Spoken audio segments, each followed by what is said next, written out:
क्या भारत ने Donald Trump को चुपचाप जवाब दे दिया है? क्या अमेरिका के 50% टैरिफ का तोड़ अब यूरोप ने मिलकर के भारत के साथ निकाल लिया है? क्या एक ट्रेड डील दुनिया की ग्लोबल सप्लाई चेन का पूरा नक्शा बदल सकती है? आज दिल्ली में एक ऐसा ऐलान हो सकता है जिसे भारत और यूरोपियन यूनियन दोनों मदर्स ऑफ ऑल डील्स कह रहे हैं।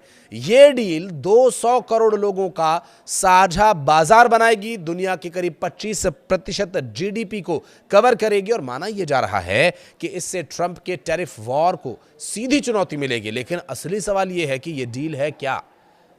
आपकी जेब पर इसका क्या असर पड़ेगा? आपको क्या फायदा होगा? क्या भारत सच में अमेरिका पर अपनी निर्भरता को कम कर पाएगा? सबसे पहले समझते हैं कि फ्री ट्रेड एग्रीमेंट यानी एफटीए होता क्या है।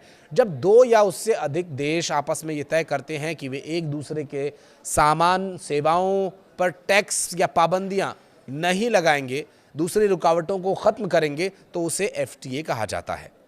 और आसान शब्दों में कहें तो एफटीए व्यापार का टोल फ्री हाईवे होता है।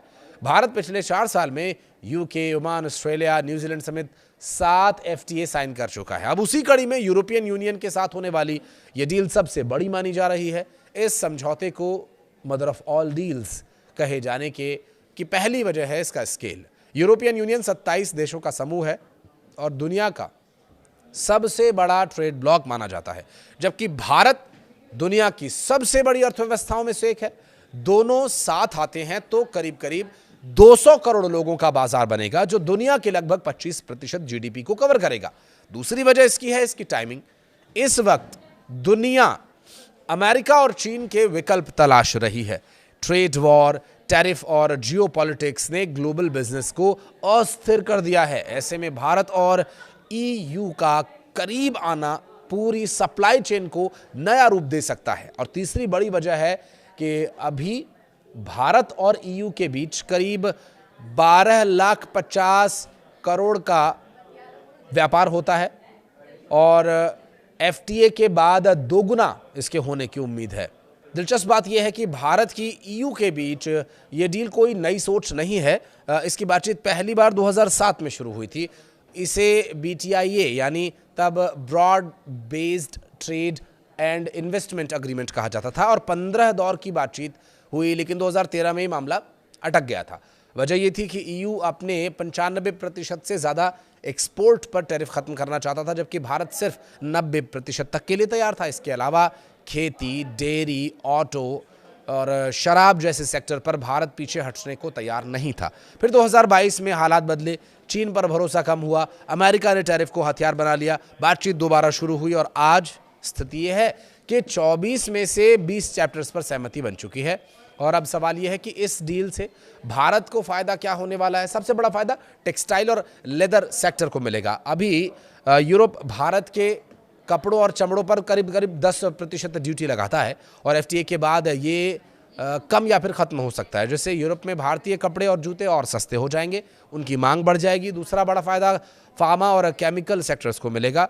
रेगुलेटरी अप्रूवल आसान हो जाएगा, जिससे भारत में बनने वाली जेनेरिक दवाइयों की यूरोपीय बाजारों में एंट्री आसान हो जाएगी और सेक्टर में 20 से 30% तक की ग्रोथ की उम्मीद है। डिफेंस सेक्टर में भी बड़ा बदलाव हो सकता है और अभी यूरोप भारत को हथियार बेचता है, लेकिन एफटीए के बाद वो भारत को मैन्युफैक्चरिंग पार्टनर भी बना सकता है, जिससे भारत में डिफेंस फैक्ट्रीज लगाने का जो रास्ता है वो एकदम नीट एंड क्लीन क्लियर हो जाएगा और इस डील से यूरोप को भी बड़े फायदे मिलेंगे। भारत में यूरोपीय शराब और वाइन्स पर अभी 150 से 200% तक टैक्स लगता है और टैरिफ घटने से प्रोडक्ट सस्ता होगा और भारत में इसकी खपत बढ़ेगी।